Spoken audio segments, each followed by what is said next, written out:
Hello everybody, and how have you all been since last week? Hanging in there, I hope, and perhaps getting in the spirit of your winter holiday of choice.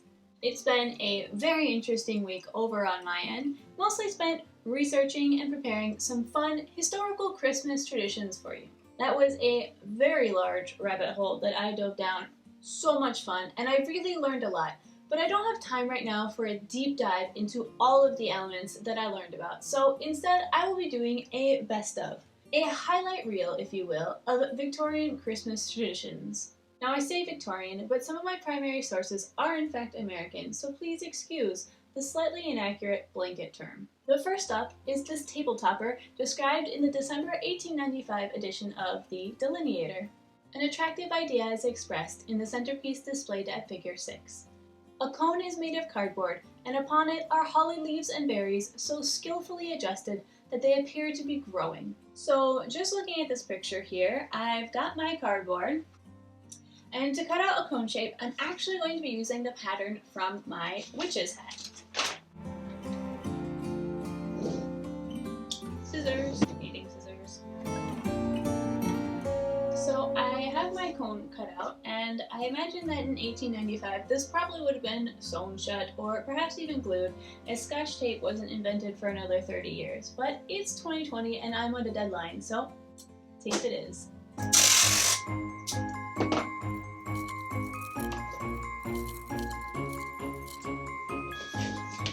This cone is kicking my ass. How is this the hardest thing that I have to do for this project? Okay, so that took a lot longer than I expected. We have our cone. It has been wrangled into a vaguely Christmas tree-esque form. And now I need to adjust the holly leaves and berries so skillfully that they appear to be growing. And I guess my big question for this is, do you want it to look like they're growing up out of the ground, or are they supposed to look like a Christmas tree in which they're kind of more growing down? I'm thinking that if I have the leaves going down, it will look more like a Christmas tree, which I think this is kind of the point. And also it might hide if there are like little bits of the cardboard showing through. And then also, this is the holly that I have harvested, and I did notice that there are some variation in the size of the leaves, so there are some that are quite small and some that are much larger. So I think I'm just going to kind of sort through here and pick out the really small ones, and then the medium ones, and then the large ones, and have them kind of going in a natural gradient from small to large, and hopefully that creates the desired pleasing effect. So let's get started with sorting.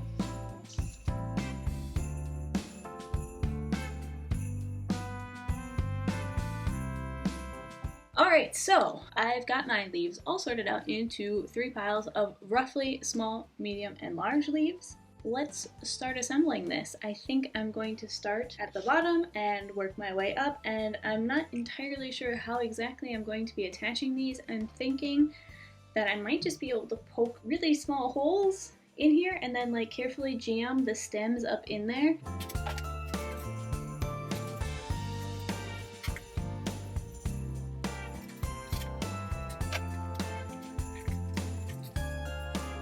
So the good news is that my technique seems to be working, and just puncturing holes seems to be enough to keep these leaves in. The bad news is that this is going to take roughly 5 hours to finish. So let's see if we can speed up this process and you, the viewer, get the montage.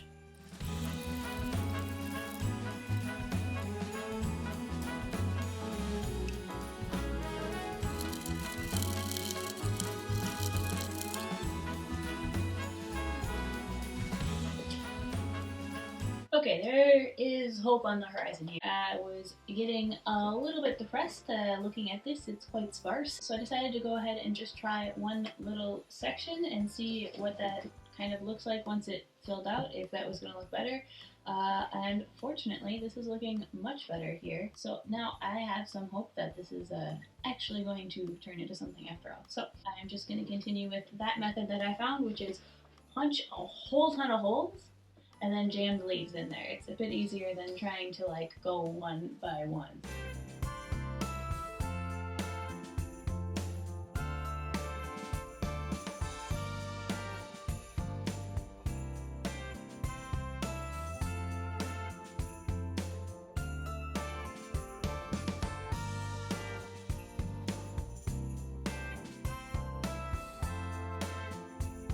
Alright, here she is. She is all done, and you know, comparing her to the picture, she looks pretty similar. They definitely used more berries than I did, but in general, I'd say that the image is achieved. So this is what it looks like. I'm not actually sure how they mean you to attach these leaves, because you can see inside one of the photos in the magazine, you get a glimpse inside the cone and you can see that there's actually nothing inside, whereas if you look inside my cone you can clearly see all of the stems of the holly leaves protruding. I really like the pop of red that the berries add. I think it's super festive and it works really well to match the photo that they have in the magazine. So now that we have the cone made, let's take a look at what exactly we're supposed to do with it. The cone, when completed, is fitted on a round dish or basket, which is filled with toys and favors and all sorts of pretty odds and ends that will delight the children.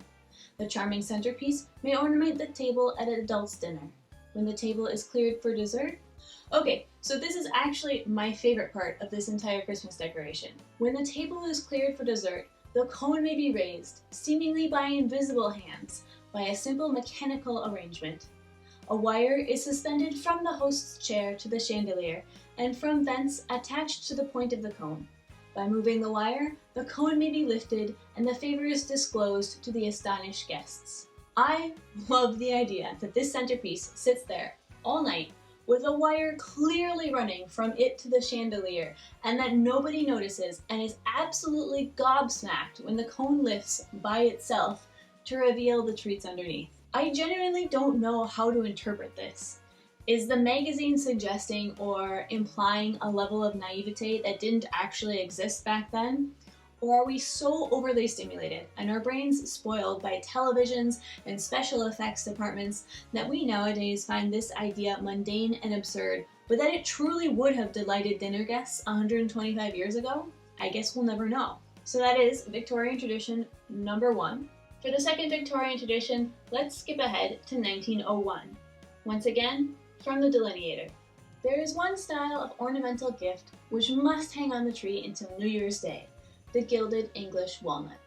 The preparation of them can be made a delightful frolic if there are several young persons in the secret. Crack open the nuts so there will be 2 perfect half shells to each. So to start, we're going to crack open our nuts. It seems pretty straightforward. There is an obvious ridge here which seems to divide the nut in half. So I think I'm just going to start with a screwdriver and a hammer and tapping this and see if that will crack it open. Not bad. I did in fact manage to crack a little bit of the shell, but I think I can just glue that back on. No one will be the wiser.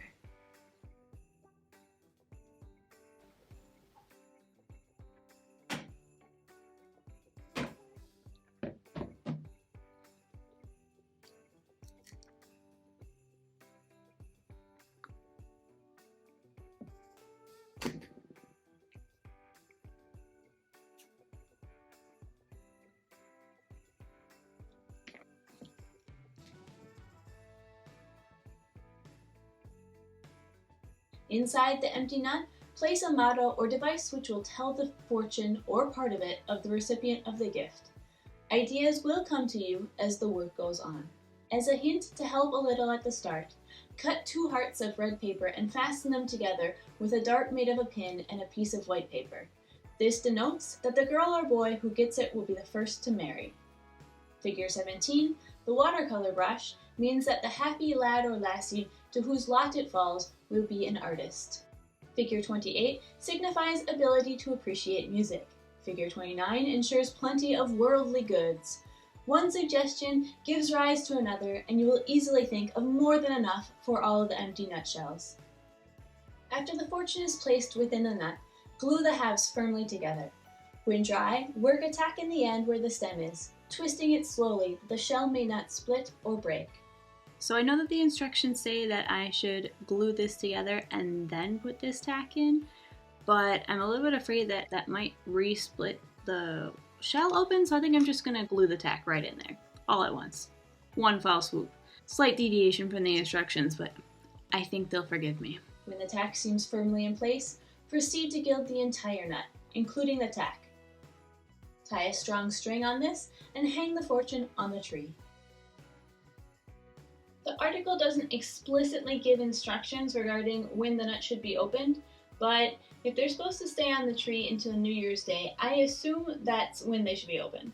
As all the nuts look exactly alike, no one can tell which is which. Not even those who made them will know who receives the different fortunes until the nuts are opened and the secrets revealed. The next project comes from the same edition of the Delineator. Yellow is a color which stands out well in the midst of the dark green foliage of the fir, and oranges are near enough the hue to be used with advantage. A few may be hung to the tree by means of ribbons. Others can be made into pretty little baskets and filled with the candied sections of an orange. Tie a piece of tape or any kind of band around an orange as a guide to keeping the rind evenly. Stick 2 pins in each side to designate the location and width of the handles. Then, with the small blade of a knife, carefully cut the handle, keeping it the same width all the way from side to side. Next, cut the rind along the edge of the tape. Remove the skin, in bits if necessary, to avoid any likelihood of tearing the handle or edge of the basket. Work the inside juicy fruit free from the remaining rind and take it out of the basket. If there is difficulty in doing this, cut the fruit out in pieces that the basket may be saved from breaking. Ta-da! Pass a narrow ribbon around under the basket and up over the handle. The ribbon strengthens the handle, and without it, the weight of the basket when hung on the tree would cause it to break from the handle and fall. Fill the orange basket with sections of the fruit, which have received a brittle coating by being dipped in clear, hot, homemade sugar candy. And lastly, the moment I've all been waiting for, the Wishbone Pincushion. Yes, you heard me right. Specifically, this was labeled a Russian chair pincushion. Another gift for sister, which will form an interesting and useful addition to her dressing case, is this odd pincushion. At least they admit that this is odd. The merry thought, or wishbone of a duck or goose, is used as the framework of the chair. Soak the bone in boiling water and dry it with a cloth. Okay, so full disclosure, I didn't have a goose or a duck on hand, but I did have a chicken in the freezer, so that has been cooked and prepared, and unfortunately the bones were quite brittle, so the wishbone snapped in 3 pieces as I removed it, so we're just going to glue it back together and continue as if nothing ever happened. Now that that's taken care of, let's turn to the next step. Cut a notch in the back and pass a wire around it, twisting the wire to form the 3rd leg and covering it neatly with fine black thread. So that actually proved a lot trickier than I anticipated because the thread wanted to keep jumping around on the wire and it didn't want to give a nice continuous coverage, but I did finally get it. So now we're just going to give this back leg a little curl like we see in the illustration. Now, following the instructions. For the cushion, measure the bone, then cut 2 pieces of cardboard as shown in the diagram in the illustration. So the seat should look kind of like a rounded triangle, but it's definitely going to need to be custom fit because my wishbone actually looks nothing like the wishbone in the illustration. Fun fact, a chicken's wishbone is actually a very different shape from a duck's wishbone. I probably should have Googled that before I started this project. Like, I was sitting here looking at the illustration and trying to figure out why theirs does not look anything at all like mine. And yeah, that's why. So, lesson learned, this project definitely needs a duck or a goose wishbone. But we shall carry on nonetheless, so let's pattern a seat.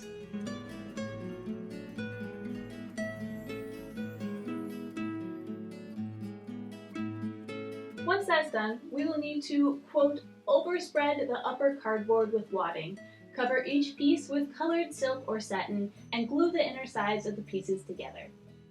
So, slight deviation from the instructions, because they asked me to take my 2 pieces of cardboard, cover them separately, and then glue them together, like so. But the problem is that I think it looks horrible. It gives this really nasty finish because you can clearly see that there are two pieces that are glued together. So instead, I have cut out another piece of cardboard, and this time I'm just going to use the one, and I'm going to wrap it with 2 layers of polar fleece to give it some extra thickness, and then just wrap everything around. From the underside, you'll be able to see some of the raw edges, but I think it's going to give a much more finished look from on top. And also, this is a pincushion, so why am I taking this so seriously?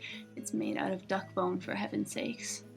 But I still want it to look nice. I don't know, it's like a drive, and I must try my best to make it look good. So we're going to redo this one with the slight deviation from the plan, and hopefully this will look a lot better. Let's give it a try. So the instructions call for painting the chair with some black sealing wax dissolved in wine spirits. However, since I have neither of those ingredients, I will be substituting some black acrylic paint and a coat of varnish. This should serve to both color and seal the bones, which I'm pretty sure is the main purpose of this step. Now that that is done, I need to fit the cushion in the frame as pictured, piercing the thin part of each leg and inserting a pin to serve as a support for the cushion. Although since my bones are super small and brittle, I think instead of piercing the leg, I might just use some thread wrapped around the legs as support for the cushion. Next, a row of small-headed pins may be stuck in the cushion, and a bow or ribbon may be tied at the back for ornamentation. So, there we have it. A Russian chair pincushion made of the goose I didn't cook for the sister I never had. I am definitely going to keep this oddity, and maybe I'll even use it because it is the strangest accessory I've ever seen or made. And maybe next year I'll try with a real duck or a goose rather than a chicken.